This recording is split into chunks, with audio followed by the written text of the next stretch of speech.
podcast.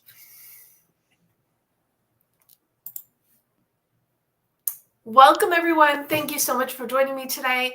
I'm Debra Eckerling, creator of the Deb Method for Goal Setting Simplified. I'm also the author of your Goal Guide and 52 Secrets for Goal Setting and Goal Getting. You can't reach your goals on your own. You need your people. So every week I bring together some of my people to dive in to the topic of the week. And as most of you know, I also host Taste Buds with Deb. So inevitably, we talk about food at least once a quarter, but usually more. And it is November, and it is the beginning of comfort food season. Although, like goal season, we could argue that it is also year-round.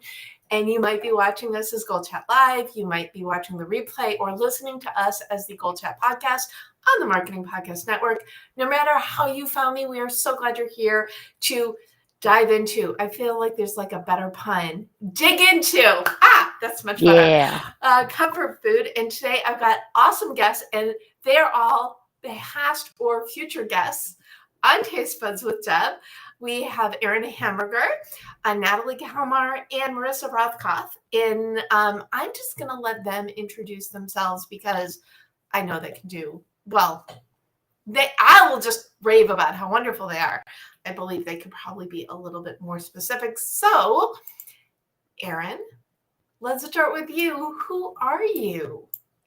I knew you'd make me go first. Alphabetically, you had to know. Got the AA thing going on. I always get all the butt dials as well. So I am Aaron Hamburger. I am a novelist. Primarily, I've written a short story collection and 3 novels. Last one was called Hotel Cuba, which came out in 2023. Please go get your copy if you have not already read it. And my latest novel, where I'm still trying to think of the title, maybe you all can help me with that, is due to come out in 2027. So keep your eyes peeled for that one.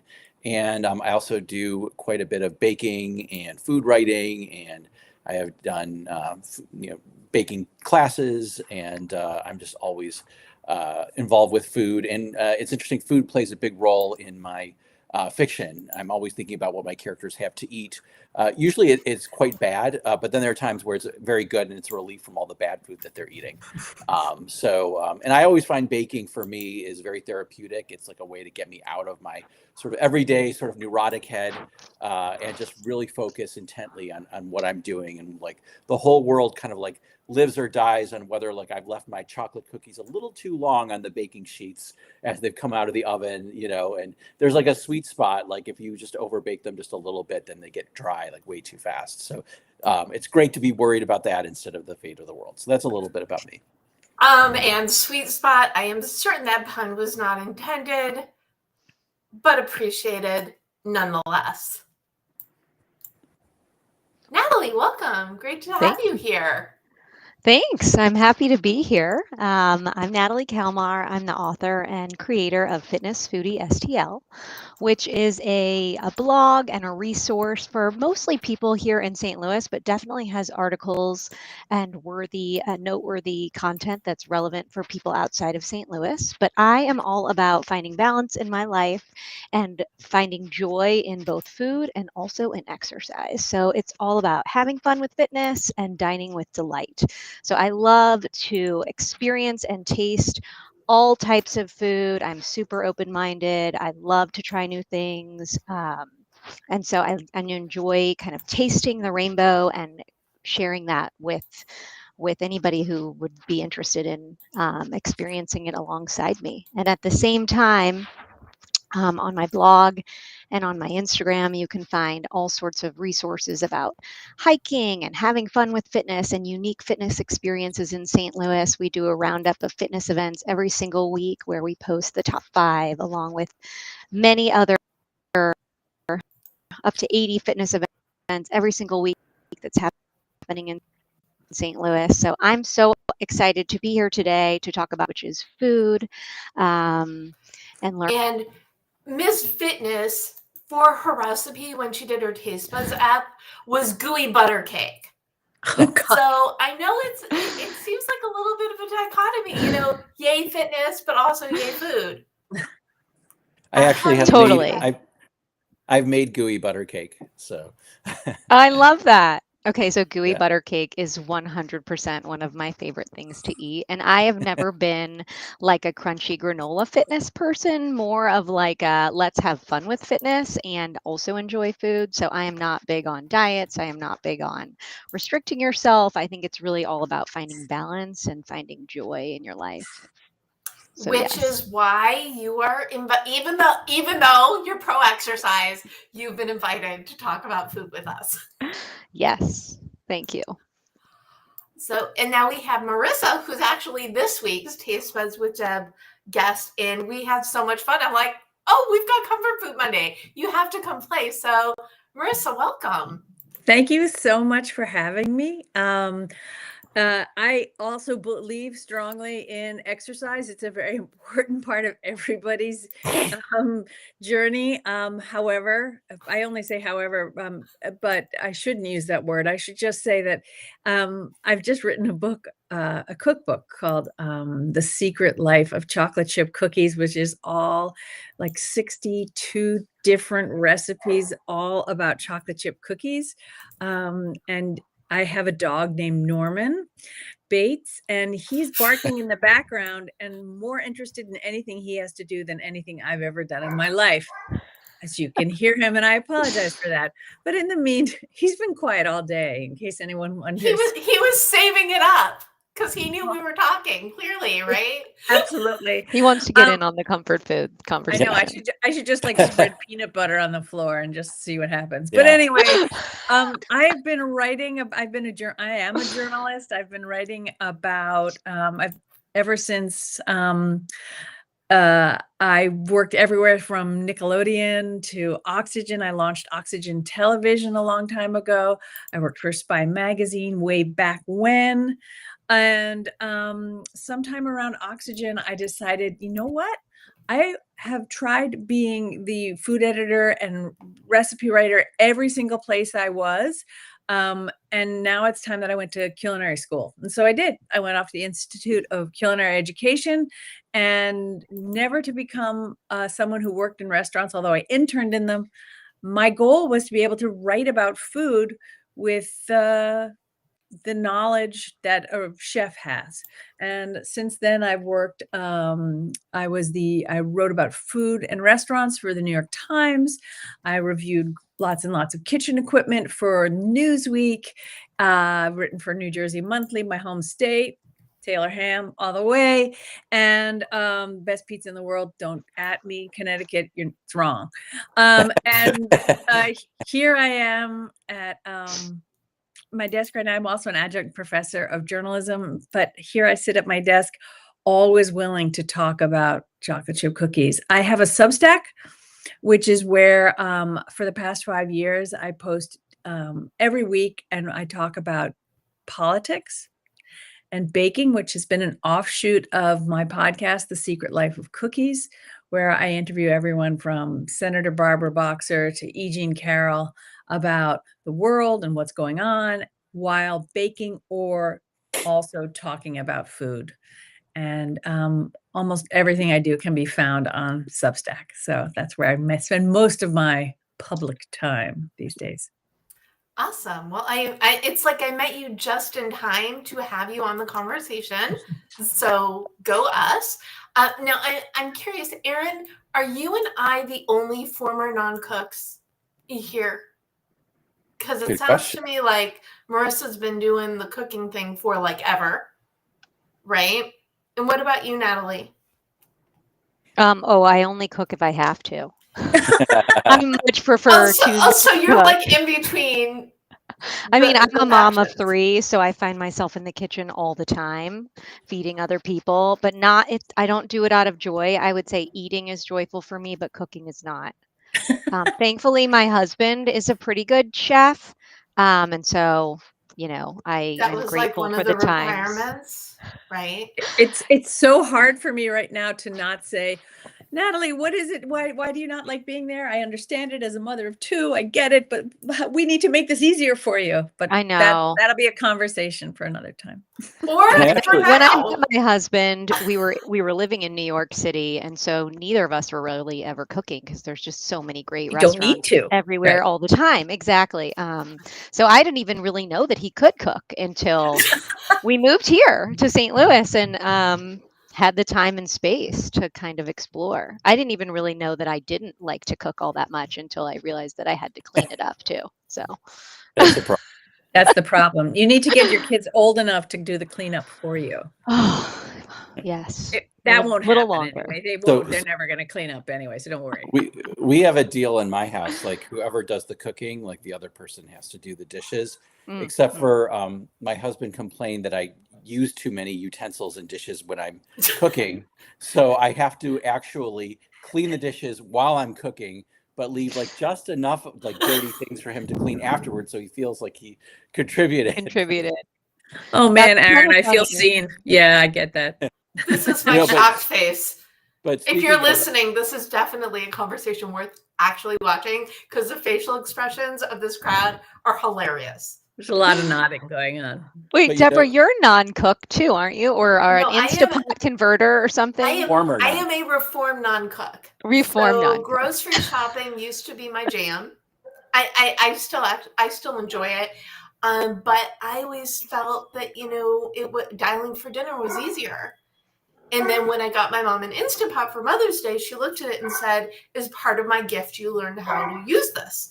And so we watched the videos and we joined the Facebook groups and we both kind of got addicted to the Instant Pot. But for me, that was my gateway appliance because you can put in ingredients and then go do things and get rewarded with food. I mean, works very well with the whole goal thing.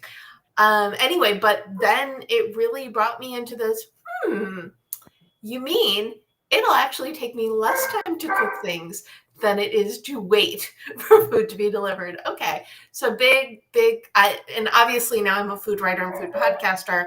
And when I went back to writing for the Jewish Journal, I think it was the end of 2022, they're like, "Do you want to write for us again?" And I said, "Only if I get to write about food." So when I dive in, I really dive in.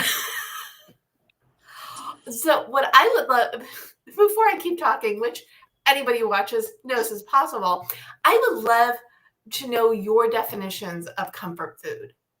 So, Marissa, how do you define comfort food? Oh, comfort food is only definable by the person defining it, if you know what I mean. Because for each of us, it could mean so many different things. So, comfort food Okay, can be. so for you, what would it be? Oh, you want to know my specific comfort food? Yeah, Or what- how to what- ah. But a little bit of both. Let's mix and match. Okay, I'm so going to I have a say- feeling I know what it is, but You think I'm going to say chocolate chip cookie, right? aren't you? I mean, I believe that chocolate chip cookies are perhaps the world's most universal. A warm chocolate chip cookie just delivers from the time that it starts smelling good to the time, coming out of the oven, to the time that it's cooling on the pan, to the time that it's warm and in your mouth and maybe with a little bit of cold milk. I don't think there is a greater food than that. But then you also need to have your savory food, comfort foods. And that tends to go heavy on the carbs too, right? Like, I would say a sort of modified aglio e olio pasta would do it for me. Whole wheat pasta. Oh, so it's Whole wheat- healthy. It's a whole wheat. Oh, Got yeah, it. because it feels a little better if it's a little healthy. I'm not going to go dive into a bag of Cheetos or something. I would like a whole wheat pasta, whole wheat spaghetti with olive oil, garlic, and maybe a little bit too much Parmesan cheese, but cooked in chicken stock. That's 'Cause it very makes it all- specific. Yeah, mostly because I've been like working on this recipe this past couple weeks, and I think about eating it. And you can toss vegetables in just at the end of the boiling of the pasta, so you can get some vegetables in there too, and it becomes this really satisfying kind of soul satisfying meal. And then you follow that up with chocolate chip cookies and you just relax on the couch under a blanket. It's great. Okay, so this one-part question is now a three-part question. And if you don't want to answer it, you can thank Marissa. So what is your definition of comfort food? And then what is your sweet and your savory comfort foods? Okay, great. We're all on the same page now. Natalie, go. Okay, so when I think of comfort food, I think of a few different things. So one for me is like this nostalgic kind of feeling, that you used to eat as a kid and it has all these memories wrapped up in it. To me, that is kind of what comfort food is. And, there's definitely a lot of those, and depending on my mood, I might be able to say something different, right? Because on the other side of the spectrum, a comfort food, kind of like you were saying, Marissa, is like something that makes you sink into the couch and makes you feel warm and cozy. And I don't know that those two things are always the same, because there's a lot of foods that I have like nostalgia with that give me emotion, but maybe I don't want to eat on a cold wintry day on the couch. So there's kind of like, I don't know. I feel like you could go in a couple of different directions here with that. Like when I think of like the nostalgia kind of foods that I ate, that bring back memories, I think of like casserole dishes that my mom used to make here in the Midwest. Casseroles, like one pan meals, potato casserole, like with all the gooey cheese and all the bubbly deliciousness. Like to me, that is like comfort classic food. But then I also think of like matzo ball soup because it's warm and it's comforting and it reminds me of like kind of like my mom taking care of me and things like that.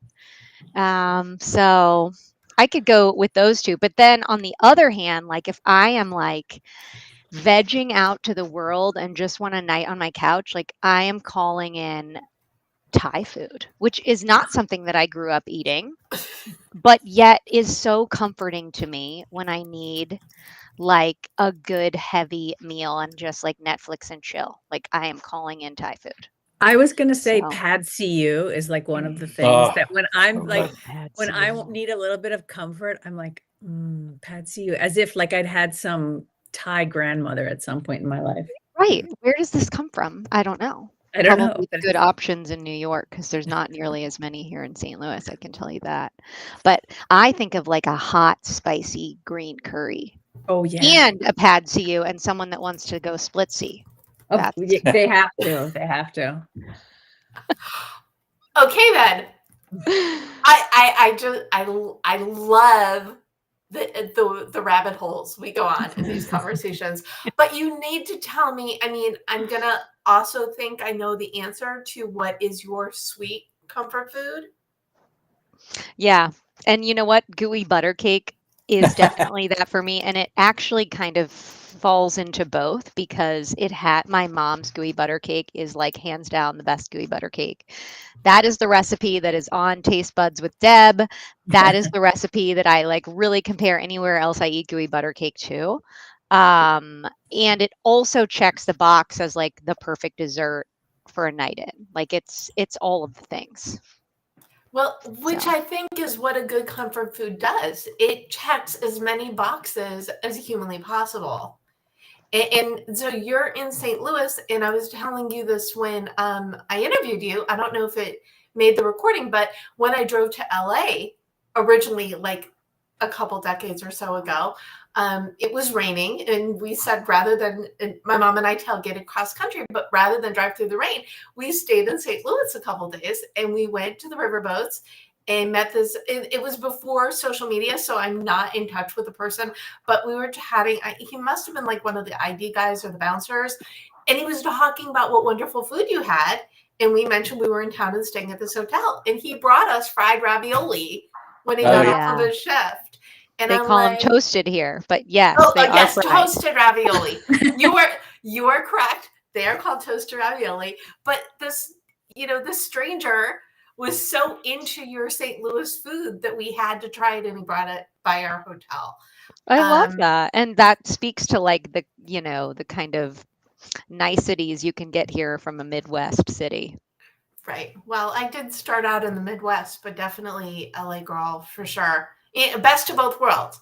LA girl from the Midwest. Anyway, Aaron, same question. Okay, so I want to take this question a couple different ways. Just first of all, thinking about the childhood nostalgia kind of food. So definitely whitefish salad on a bagel is total, reeks of comfort food. Matzo ball soup, when Natalie said that, I totally get that. When I have a cold, that's like definitely something that I want to have. But then going sort of like, this is not my tradition and yet it's my comfort food. I remember when I was in graduate school, I had a really devastating workshop of a piece of writing that I did. And I immediately made a beeline for Kentucky Fried Chicken, only because there was no Popeyes anywhere near where I lived. Actually, I was just in Paris last weekend, and they have Popeyes in Paris. And there are all these like Parisians eating like Popeyes fried chicken, which is the bizarre thing in the world. And also red velvet cake is immensely comforting for me. I also 7-layer cake, Deb, as you know. Banana bread. I have a recipe for banana bread that I do think is the world's best banana bread recipe ever. And I have recipes for 1 bowl chocolate and vanilla cakes that have no butter. You just like mix it in a bowl and put it in, dump it in the tray. You bake it, and they're incredibly delicious. And my husband actually, for his birthday every year, asked me to make him a 2-layer cake. 1 layer is vanilla. The bottom layer is chocolate with chocolate frosting in between and vanilla frosting over the whole thing, because that way you can have every single combination possible with the bite. You can have a bite of vanilla frosting, vanilla cake, vanilla frosting, chocolate cake, or chocolate frosting, chocolate cake, and chocolate cake. I need to come visit you. Vanilla cake. Sounds like you picked a really smart partner. Yes. Yeah. It's But like the best of all worlds, all wrapped up into one. He has it designed very particularly. But I've been thinking a lot about this word comfort food and the entanglement of these two things of comfort and food. And in my life, it's actually been kind of a sort of thorny thing to kind of like assign comfort to food.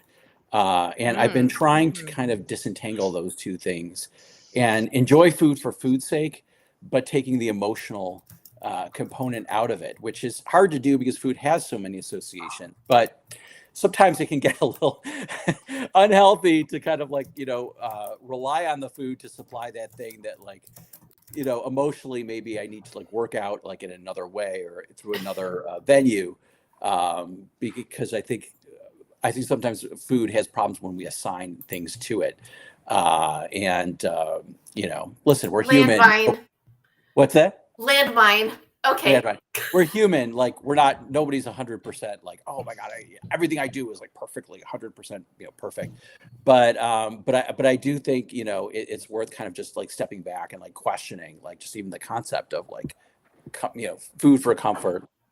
It is a thing that is often put forward when someone's in like a difficult situation. I mean, we think of like Awake or like Shiva, like what's the first, in fact, I remember growing up, my mother would say, I always keep a coffee cake in the freezer in case somebody dies. Oh boy. Then Wow. Shiva, it's warm, it's comforting, and the cinnamon, and I do think it's something that we think of like very reflexively, like, oh my gosh, you're in pain, let me give you food. Right. But, I think just cutting the reflexivity of that, I think is worth thinking about. Yes, and if memory serves, your mother's from Detroit. Yes. As was mine. So I'm completely on board of the, first thought comfort. Yeah. Did she keep a coffee cake in her freezer? No, because she wasn't a baker, but okay. always soup in the freezer. Uh-huh. My mom always had baked goods in the freezer for whatever the occasion was. Always. Yes. My mother loved chocolate, like little bites. I think I told you this. She was very proud that she could eat like 1 mini chocolate bar and stop at that. But she always just enjoyed food just as much. So, and the soup thing, I remember I had pneumonia in college and I was in Madison at the time and we were still living in Chicago suburbs, and she drove up chicken soup because I had pneumonia. I mean, Talk about Jewish mom flex, right? Yep. Wow. Yeah. Anyway, and I always have soup in my freezer. If I'm down to like, what I'll do is I'll freeze them and I put them in the baggies. And if I find I'm down, I don't ever want to be out. So if I'm down to just like 1 or 2 bags of soup, I know it's time to make more. Anyway, okay, everybody's nodding. If you're just listening, they're agreeing with my love of soup. But okay, so let's untangle comfort in food. Natalie, Marissa, do you have any thoughts on those intertwinings? No, they're just like staring. I totally understand where Aaron is coming from. This idea that, like, you know, maybe it shouldn't provide the comfort, you know, that we need, and we should be looking for it elsewhere. And I'm sure, and there have been moments in my life where I've really wished that I didn't, you know, resort to food. But on the other hand, you know, I grew up in a house where my father was a Holocaust survivor. He never had much food growing up. He was desperately poor. And so food was being able to show love through food was so important in my house. And talking about food, like I was saying this to you, Deb, last week, was while we were eating, we'd talk about the food that we ate, the food we were going to eat, great meals we'd have, great meals we think about having, what we should serve to so-and-so. And I can't detach the two from each other. So I embrace it. I am with you on that as well. And I'll give Natalie one more thinking time. It goes back to the chicken soup thing. Mm-hmm. It's like, okay, mom needs to visit. I'm going to make chicken soup because that smells like love. Right. And I end up making chicken soup at least once a month, probably more than that. I will say I try to separate it sometimes. Like I find myself like, oh, I'm really hungry. I really want to eat something. And I have to be more aware of, like, do you really want to eat something right now? You know, or should you just like have a drink of water, you know, and sort of go do something else so that I'm not. To make sure you're actually hungry rather than seeking. And I know enough people in the fitness sphere, and Natalie will probably agree, is water is something you should be constantly drinking because it makes you healthy. Yes. As we all grab our water, right? Mint tea. Cheers. So Natalie, what are your thoughts on the words comfort and food? I think it's actually a really interesting thought, Aaron, that you brought up, detangling the two. I mean, I think coming, you know, in the fitness industry in particular, there's so much talk about food being fuel and breaking it into the macros and, you know, how much protein, how much carb. And it does take the joy and the fun and the emotion out of food. I am not a big stickler for those kinds of things, but I do understand there's a time and a place when you have a goal in mind and you may need to be more mindful of all of those things, right? And so food needs to be relied on less as a source of comfort and more as a source of fuel. And I think that's probably something that everybody in their life at some point is going to have to go through the journey of where food fits sort of on this spectrum for you. And it doesn't have to be linear, right? There's definitely going to be times that maybe you find more comfort in food and others times where you find yourself walking away and drinking more water. So I think it's a fair and interesting point. And I think there's probably a lot there when you really get going, kind of thinking about it that way. But I tend to lean towards the joy and the you know, the emotional component that food can bring and how it brings people together. You know, nobody wants to come together for like a high protein, you know, shake. People want to come together for something a little bit more gluttonous, I guess. Well, to be clear, I'm not anti-pleasure in food. I'm a baker. Like I wholly believe in taking pleasure in food, but like really savoring, like, you know, oh, I love like the cinnamon of this, the taste. Like my new cookie obsession is actually this recipe from the New York Times for a white chocolate and raspberry cookie. And like the play of like these freeze-dried raspberries with the white chocolate and this kind of like brown buttery cookie dough. It's like absolutely amazing. But like really like savoring like the pleasures of the food. And I think in a way, like, again, going back to like my KFC run after my devastating, workshop, like I don't think I actually even tasted the fried chicken when I was eating it. I was just kind of like shoving it down because like I need like to push the button and get pleasure, and I wasn't even tasting the food. Like it was just kind of like medicating. And, so I think in a way, it's a way that you can savor the comfort food itself. I think more really just like thinking about the food itself, and not sort of like using it in this other way. I mean, I do think it is incredibly difficult to like separate food from like all the things that food is bound up. I mean, community, heritage, family, all these cultural associations. Like, how can you not have that be part of it? But I just think it's worth kind of like thinking about it, being conscious of it, and thinking about these terms that we sort of like use every day, but really breaking them down and thinking about what do we mean when we say that? Like, what kind of comfort are we deriving from this food? It's really funny because I was going to ask next about the role of food in community, and I think you all answer that. And it's like, oh, we're the Psychic Food Network. Any other thoughts about the role of food in community and comfort and how everything works together? Marissa? I always think about it. I mean, one of the things I've sort of strived for I don't know if anybody else feels this way, but it's been a little tense in our country recently. No. Just a tad. just a little. And one of the things I've suggested to people through my Substack and other discussions I've had, like with like E. Jean Carroll on my podcast, was talking about being able to do, and I might be jumping the gun a little bit on questions and comments here, but like what we can do for each other, and maybe something just as simple as baking cookies for your neighbor, or sharing cookies at a local food pantry or something. There's something so inherently homey about a cookie, that being able to share them with others is, I think, a really nice way of reaching out to people. And you don't necessarily have to talk to them, but maybe you can, I don't know what your neighbors are like. Mine are great. I like to talk to them in case they're listening. Great. But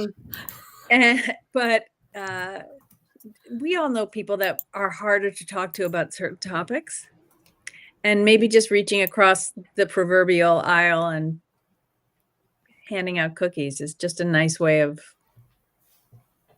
just being nice, really. Totally. Yeah.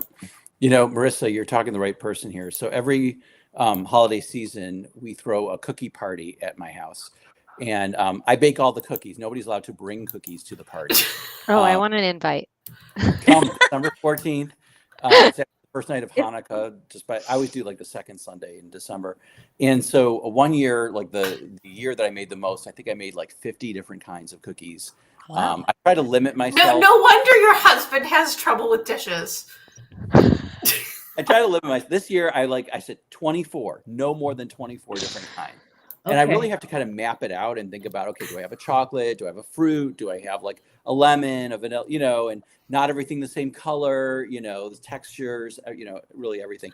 But you really should get my book. I'm sorry, go on. Yeah. I know. I can't wait to read it now.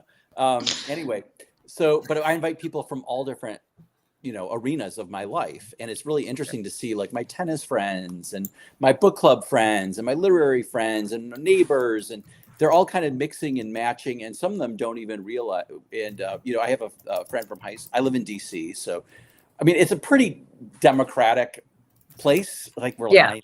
So if you just invite like a random group of people, like chances are they're going to be mostly Democratic. But there was one year where I invited like a high school classmate of mine who was like big in the Trump world, and, everybody was like eating cookies and sugary and happy, and it was like at least one place where people could get along. So you mix and match the cookies, you mix and match the Problem friends, and you world. see Yeah. what conversations happen, right?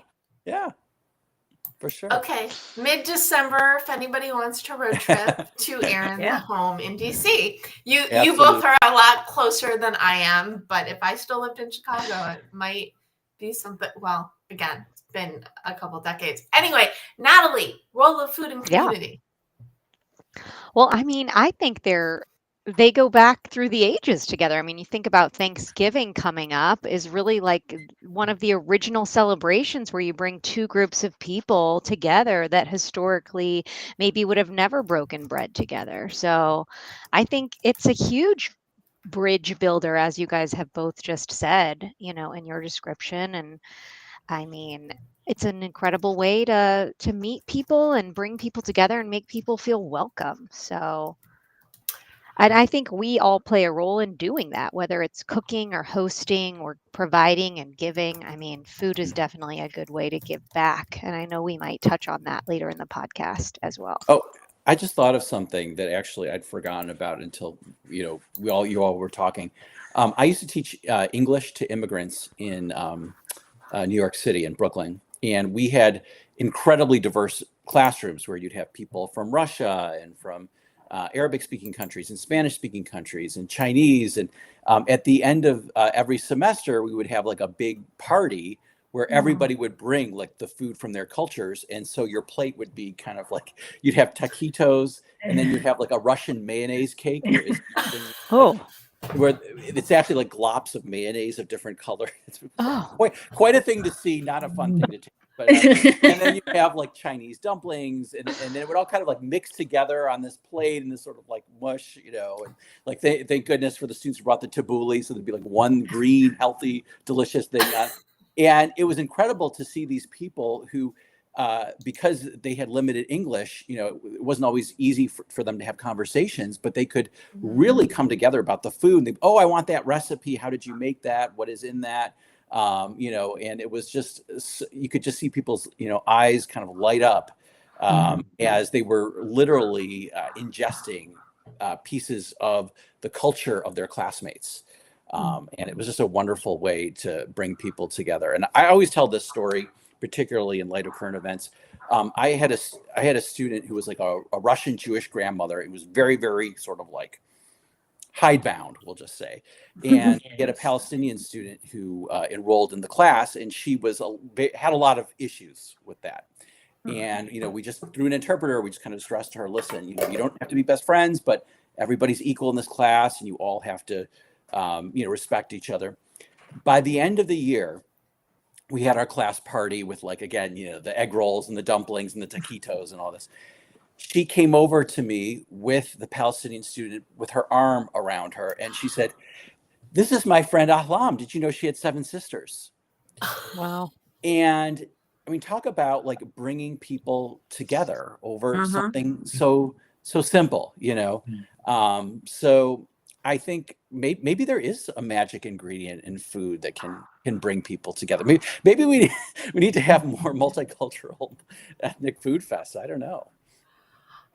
And before we go into, because we're going to address cookies as a food group in a moment, but what are things people could be doing now in addition to baking for thy neighbor for food advocacy? I can tell you, here in St. Louis, there's a big push to donate to the food pantries and help them with the shortage that they're all experiencing at this point with the federal cuts. I know that they are seeing more people than ever that are coming to these food banks, and they are having less and less resources to be able to provide them. And they need everything across the board, from prepackaged goods to fresh vegetables to leftover Halloween candy. So I think I know like my children have already bundled up 95% of their Halloween candy, and it's sitting in my car ready for a drop off at the food bank. Yes, I have made my children donate their Halloween candy, but they don't need it. And if it brings joy to a child that maybe is hungry and hasn't had an opportunity to go Halloween trick or treating, I mean, by all means, they need it more than we do for sure. So I would just say, if and when you can support, whether it's donations or volunteering your time to some of these food banks to help them package things up for the influx of people, that time is really well spent. Mhm. But I'm also a big advocate for, there's I think it's called Feed America, I'm sorry, I'll have to look it up. Feeding America, and it was in I just wrote a piece for the Contrarian and I put it in the piece, but it's a place online where you can search if you're in need of food, where you can search near you for a place that will have can provide you with food, like a food pantry or a food bank.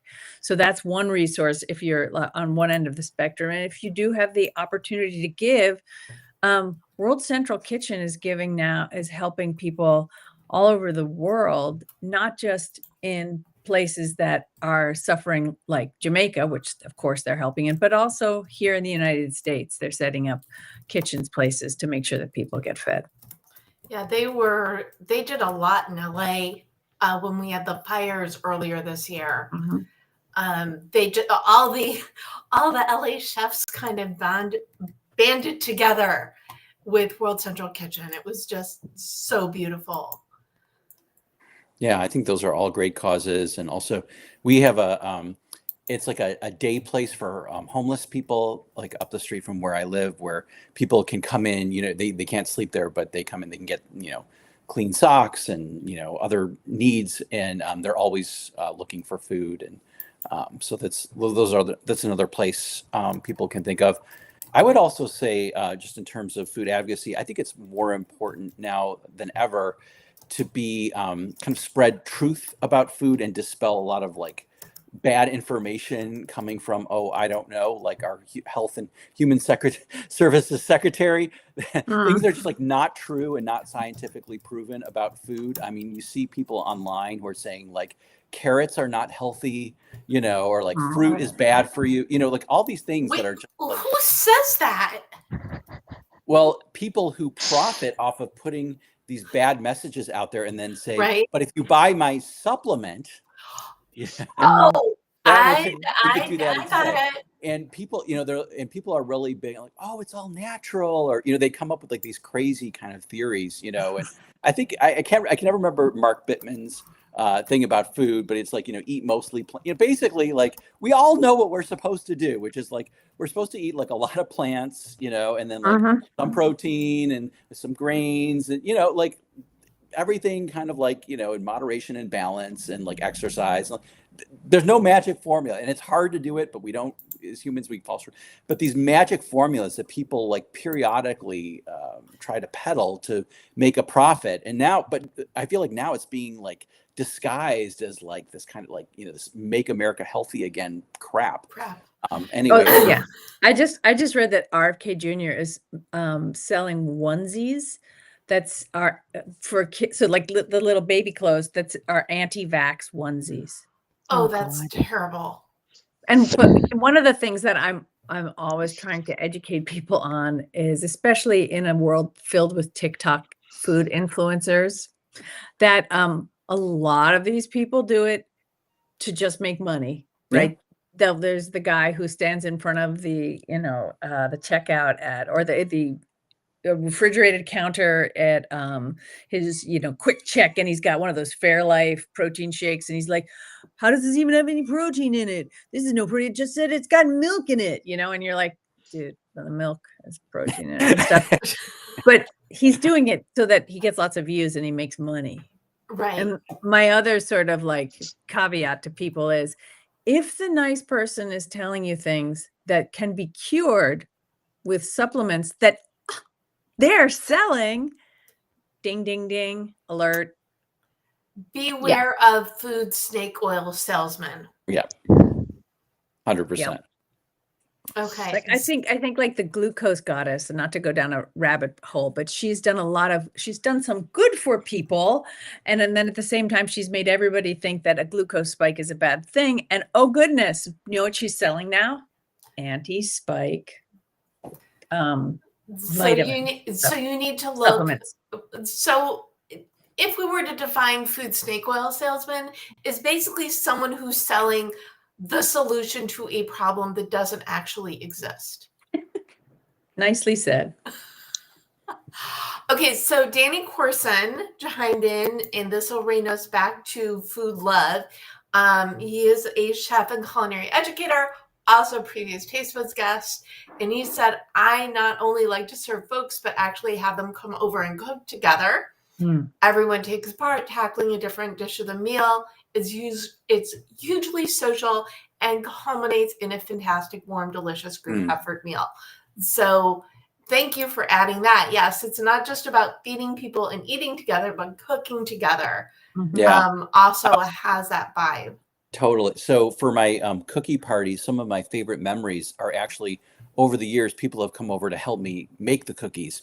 Oh, they can help. They just can't bring. Okay. Yes, they can help. Got it. not you know, only a few people take me up on it. But I remember one time that my husband's parents came in from out of town for the party. They came in like a week before, and it was like the night before the party, and I had made all the sugar cookies, but I had not like iced and decorated them, and I had like a ton of them because like we usually have like about 100 people who come, you know, and so, and of course in my, you know, I was raised by Jewish parents. It was like I got to make sure that everybody can. There's enough cookies for everybody to have one. And it's like nobody can eat 50 cookies, but in my mind, like they all will be. Yeah, exactly. Yeah. Yeah, you gotta want to eat all the cookies. Of course. You have to have that goal. I just parked my husband's parents at the kitchen table and my husband, and I dumped out all the sugar cookies, and I put all the frosting and all the sprinkles, and I'm like, "Go! You are now drafted into the army of cookies." And I have to tell you, it was one of like the tenderest memories that I have of his parents, you know, and like definitely there were some like family issues there and stuff, but it was this like warm, beautiful moment where the four of us were sitting around like decorating cookies. And my husband's father-in-law is like a real old school New Yorker, and he was like, "Hey, pass me the purple," you know, like in the Brooklyn accent. "Hey, give me some of them gold sprinkles," you know, and like really just getting into it, you know, like a kid, like taking real pleasure in it. And you know, so I think definitely getting people involved in the making of the food, you know, can really you know, bond people, not just the eating of it. That's great. Right. Because conversations over food or preparation or whatever stage whatever stage it is, it's having an activity, and there's something. I'm sure there's something psychological about it, that you're bonding because you're creating something together. And when it is food, again, best reward in the world, right? Yeah. Okay. Everybody can relate to it, you know. Everybody enjoys, you know, a good food.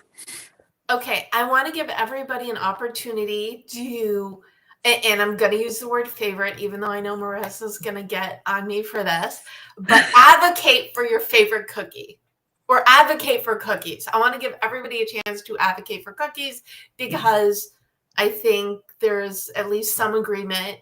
It does fall into a major comfort food category. Marissa, go. Oh, no, I want to go last.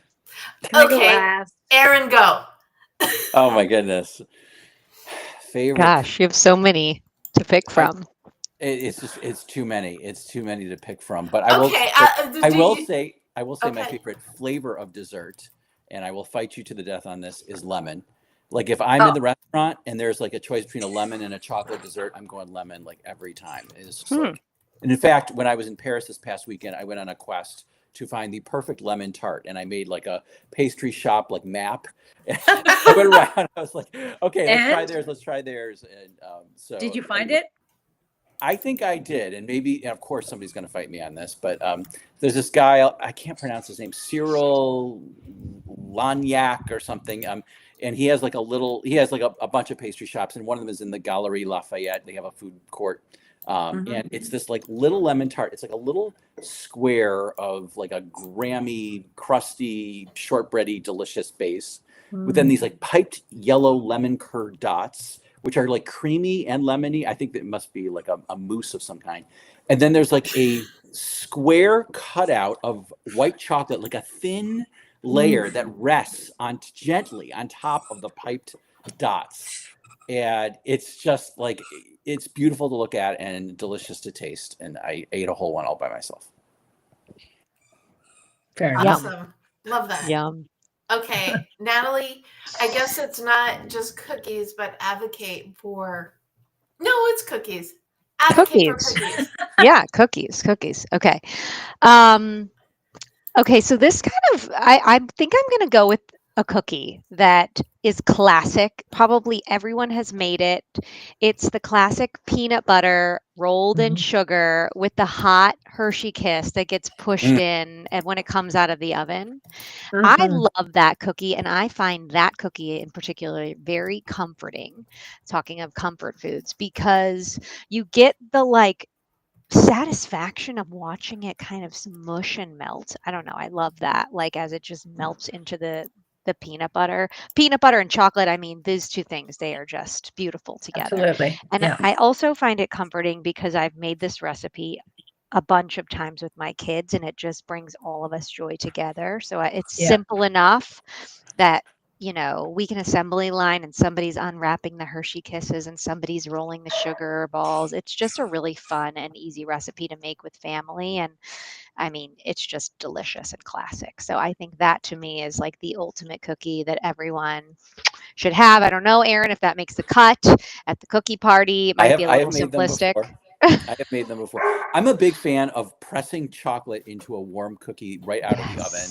Yes. Like any, you know, M&M's, Hershey's Kisses, whatever it is, a shard of Ghirardelli. I love Ghirardelli chocolate, and just a shard of it, just pressing on that warm cookie, and then it melts and glues itself to it, and it's the best.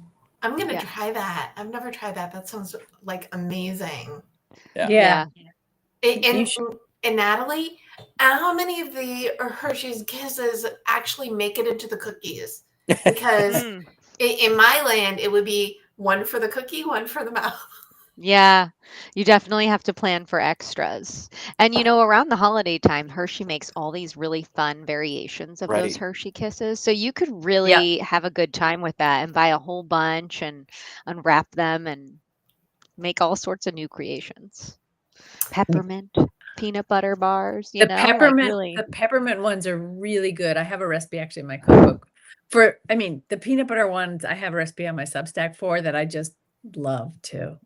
I haven't had dinner yet. This is really wow. And it's 3 hours later by you. Yeah, it's almost 8:00 at night. Oh, okay. Oh, I guess it's 3 hours earlier by me. Are you all on East Coast? Yeah, it's 8. I'm Central. No, you're Central, right? Okay, so Marissa, advocate, go.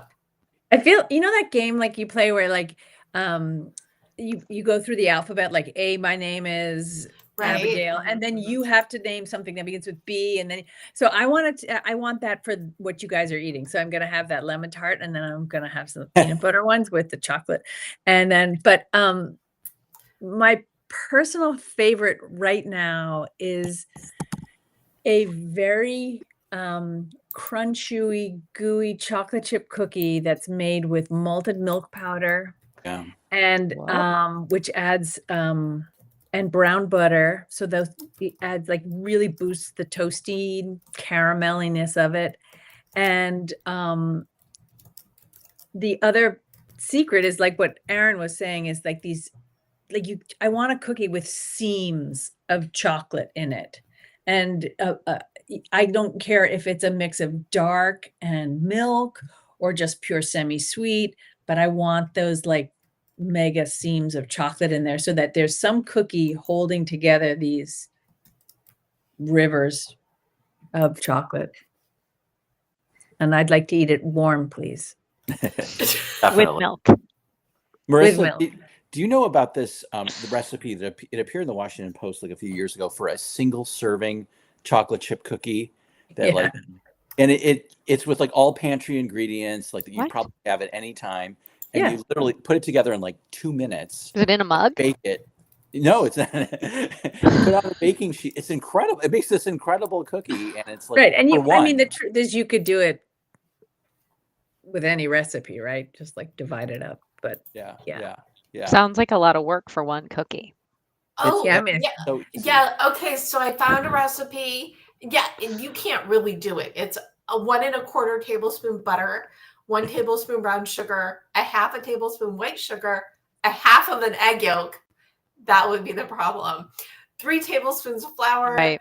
1/8 of baking soda, a pinch of salt, and 1 ounce of chopped dark chocolate. If anybody's curious, that's how you make one cookie. right. I would much prefer that you invest the time and make a batch of cookie dough, roll the cookies, the dough into balls, freeze them nicely. And when you want that warm cookie, you take it out.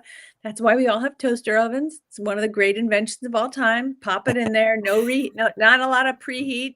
And you have warm, melty cookie in no time. And it's like knowing, like I like knowing that I have a room full of books, and just in case, it's like makes me feel safe. Same with knowing that I have some cookies I can bake off in the freezer. And when you bake them from frozen, they tend to keep their shapes more, and they also tend to be like warm and gooey. Like they don't tend to dry out. They tend to be like warm, and, like hot, and then like kind of that crust on the outside and soft on the. I often will make cookie dough and freeze it, and then bake it from frozen, rather than bake it right off from mixing it on the counter. It's a great way to do it. Yeah. And as I mentioned to Marissa, I'm more likely to just bake them all and then put them in the freezer, and that way I could take one. And then it's the opposite. If I've got warm coffee and a frozen cookie, much it appeals more to my instant gratification, goal reward senses. I feel like this conversation was comfort food with a huge plate of cookies on the side, which is exactly what I expected. So yay.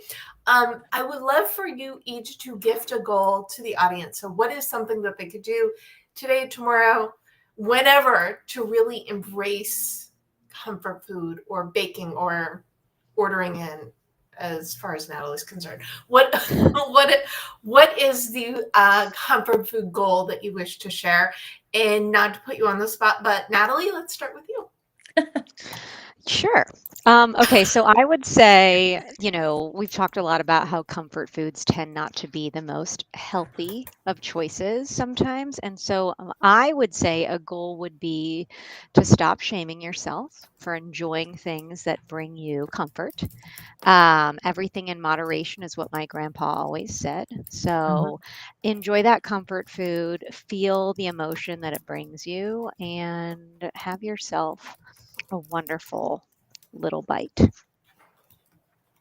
I remember the thing that stuck out, or one of the things that stuck out the most when I interviewed you, is you said, why wouldn't you have a cookie? You can have just one cookie. Yep. In that way, it's in moderation, and yes, you get exactly. that joy. Have a sample. Right. Have a sample. Enjoy it. You should have it. So don't beat yourself up. Just enjoy it. Nobody's getting, nobody's breaking, the rules by having one. You can have one. Even if you're trying to limit yourself, you can still have one. So now, if it's the size of your face, that's a different story. Okay. Right. Marissa, what goal would you like to gift? I would like everybody to, if they're able to be able to share with others right now. And I don't necessarily, and it doesn't have to be that you're baking and sharing. I love people to do that. But maybe, if you can, find out what's on sale at your local ShopRite or whatever. Bring 10 cans of tuna to the food pantry if you can. And if you can't, donating $5 to the World Central Kitchen may not feel a lot like to you, but every little bit counts and every little bit contributes to people. Philanthropy goal. I like that. And it all does add up, because if you think about it, everybody who says $5 isn't a lot, but if all those people right donated $5, then it's a lot of $5 bills together. No, we do not do math on GoalChat. Aaron, goal? So I would say to really have a great pantry. Because if you have a great pantry, you always have good food at your fingertips. And really, I like to find the and everybody has their favorite foods and their favorite things. So the favorite brand of chocolate I like is Ghirardelli. So like I always have like my semi-sweet Ghirardelli, my bittersweet, my white chocolate, whatever it is. And just keeping like a pantry that's stocked, and then you'll be like more likely to want to cook because you'll have the things on hand. And it just makes for a better experience. My latest obsession is actually a limoncello balsamic vinegar that I found at the Rome airport, and I'm starting to run low on it. I'm like, what am I going to do? I can't fly to Rome.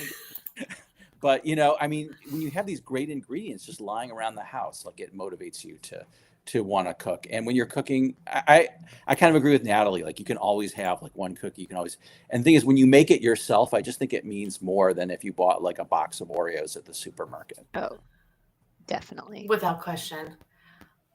I love that you, oh no, my limoncello, what did you say, olive oil? What on earth am I going to do? It's a limoncello balsamic vinegar. Oh, balsamic vinegar. Amazing. Oil vinegar, I had a 50% chance of being right. It's amazing. There's got to be a world food market online. You can find that out, right? I'm sure I can. I'm sure you can. Do an extensive search. Yeah. Okay, like so that's now you have my a goal. Exactly. Friends, this has been such a wonderful conversation. Where can people learn more about each of you? Aaron?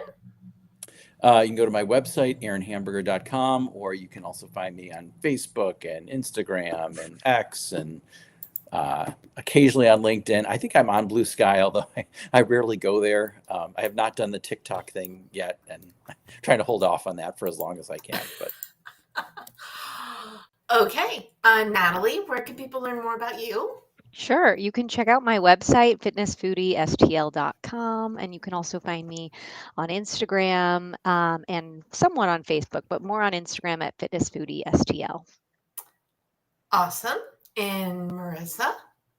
You can find me at Marissa Rothkopf. I can't even pronounce my own name. MarissaRothkopf.substack.com. And you can also, I'm all over Blue Sky and on YouTube. And of course, I would be really honored if you would all buy my cookbook of The Secret Life of Chocolate Chip Cookies, wherever fine books are sold. Thank you. And if you go to thedebmethod.com/blog, you will get the recap and the replay and the goals and the links for our wonderful people today. And if you need a little bit of extra help with your goals, you can grab a copy of 52 Secrets for Goal Setting and Goal Getting and or your goal guide at your favorite place to buy books. And for ongoing motivation and inspiration, I am live every Monday at 4 p.m. Pacific on Facebook, LinkedIn, and YouTube. And you can subscribe to, GoalChat and Taste Buds with Deb and the Book Proposal Podcast at your favorite place to listen to podcasts. Oh, I am hungry. See, I am going to probably eat early tonight because I am not hungry for the conversation. I love how this book on comfort food just inspired such a warm conversation. And usually I say this up front, unless it's on purpose, my guests don't know each other. These people met like 5 minutes before we went live. And that is really just the joy of community and food if we were all to wrap it up in a nice bowl of soup. Yeah, that didn't quite work. I tried. Friends, what final thought do you want to leave everyone with today? Aaron, final thought? Gosh, final thought. You knew it was coming. You've been on my show before. I know. I guess I just want to say, really make an extra effort in the next 24 hours to be extra kind, extra sensitive. Just, if you see somebody who's kind of like being mean, just think that person is in pain and really just try to go that extra mile, because I think there's just so much anger and bitterness out there. And if we can everybody just be like a little bit kinder to each other, that would be very welcome. I love that. And when things get better, you could still be kind to people. It's okay. Yeah. This is like an Yes. ongoing goal. I love Yes. that. Natalie, goal or final thought? Sorry, Natalie, Yeah, final no. thought. Final thought. I just think we're going into the holiday season here, so I just want to wish everybody a stress-free, enjoyable Thanksgiving coming up, soon to be Hanukkah, and to embrace all of the things of the season. Don't fight it, and find the joy, because it can often be shadowed by stress and to-do lists. So Which is, happy. thank you. And that's exactly why I chose early-ish November for this conversation. Thank you. And Marissa, final thought. It's two thoughts. One is anybody can make pie crust. I really believe that in people. People are very afraid of it, and you shouldn't be. But at the same time, I leave you with my mother's words about almost every holiday. It's only a meal, especially Thanksgiving. It's only a meal. It's just food. Go, if it doesn't turn out quite the way it's supposed to, it doesn't matter because you're all together, or you'll, put butter on it and it'll be better then. Oh, so butter is the other solution. So cookie first, butter something, butter second. And always keep a can of chickpeas in the cupboard because you never know. You can do anything with chickpeas. It's true. Okay. That's And true. always keep chickpeas in the cabinet. I love how completely diverse these three final thoughts were, but I'm good with it. This has been, like I said, I'm trying to type this up because it just makes writing the replay quicker. And then I start thinking and I write two sentences that have nothing to do with one another. Oh, well. Thank you all so much I guess we kicked off the holiday season today with this wonderful conversation on comfort food. So thank you again, Aaron Hamburger, Natalie Kalmar, and Marissa Rothkopf. I pronounced your name right. Yay, go me. Thank you. But and thank you for tuning in and choosing comfort food, because I think that too. It's like Goals Life.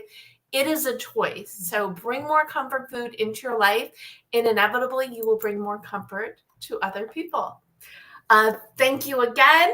Go be comforting and enjoy that comfort food. We know you can do it.